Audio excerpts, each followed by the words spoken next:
Assalamualaikum warahmatullahi wabarakatuh. Kiai Haji Abdurrahman Wahid atau Gus Dur dikenal luas sebagai negarawan yang jadi Presiden RI keempat. Gus Dur masyhur di berbagai penjuru dunia. Nyai Solehah Wahid, sang ibunda Gus Dur, punya rahasia besar yang menjadikan putra pertamanya menjadi sosok yang membuat sejarah besar bagi bangsa. Pendidikan khusus yang diberikan oleh Nyai Solihah kepada Gus Dur menjadikan putranya punya pemikiran cemerlang untuk bangsa dan negara. Diceritakan oleh Rizal Mumazik, dijelaskan bahwa karakter Gus Dur banyak dipengaruhi oleh ibundanya. Nyai Solehah disebut sebagai perempuan tangguh yang ditinggal wafat suaminya, Kiai Haji Abdul Wahid Hasyim, ketika dirinya mengandung putra keenam, Hasyim Wahid. Ini yang mempengaruhi Gus Dur dalam keteguhan memegang prinsip dan kepedulian kepada mereka yang terpinggirkan. Nyai Hajah Solihah ini sedang mengandung anak keenamnya saat sang suami Kiai Haji Abdul Wahid Hasyim, ulama dan negarawan muda paling moncer dalam sejarah Islam Indonesia, berpulang akibat kecelakaan di Bandung. Tegas Rizal yang juga Rektor Institut Agama Islam Al-Falah As-Sunniyah, Kencong, Jember, Jawa Timur. Nyai Solehah yang belum genap berusia 30 tahun menjanda dengan tanggungan 6 buah hati: Abdurrahman Ad-Dakhil, Aisyah, Salahuddin, Lili Khotijah, Umar, dan Hasyim Wahid. Tak tega melihatnya sendirian di Jakarta, Kiai Haji Bisri Syamsuri meminta putrinya itu kembali tinggal ke Jombang. Solihah menolak. Dia bertekad membesarkan buah hatinya sendirian di ibu kota, tegasnya. Di era 1950-an, di mana kondisi sosial politik dan ekonomi tidak stabil, tentu pilihan ini sangat berisiko. Menurutnya, insting Nyai Solehah sebagai seorang perempuan tangguh mulai terasah saat dia mulai berbisnis beras, bahkan menjadi maklar mobil dan pemasok material ke kontraktor pun pernah dia jalani.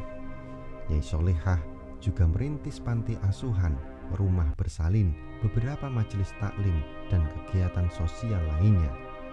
Karakter Gus Dur yang peduli wong cilik, mendahulukan kepentingan orang lain dan tempat bersandar mereka yang terpinggirkan dan terzalimi, saya kira menurut secara genetik dari ibundanya.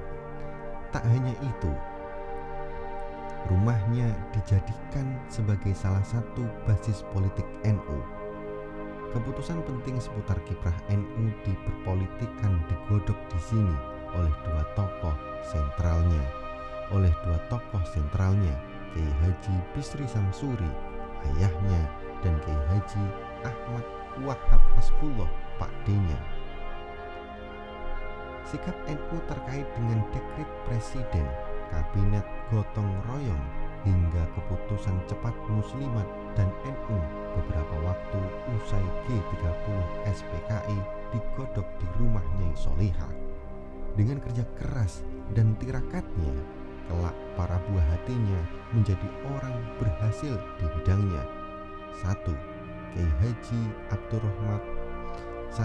Abdurrahman Ad-Dakhil alias Gus Dur menjadi presiden keempat. Aisyah Hamid Baidowi menjadi ketua Muslimat NU dan politisi Golkar. 3. Lili Khotijah menjadi politisi PKB. 4. Salahuddin Wahid menjadi pengasuh pesantren Tebuireng Jombang. 5. Umar Wahid menjadi direktur rumah sakit di Jakarta. 6. Hasyim Wahid menjadi sosok nyentrik yang mendidik anak muda NU.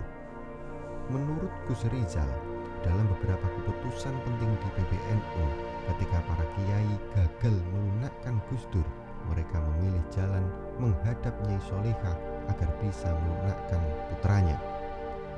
Berhasil, Gus Dur taat pada ibunya.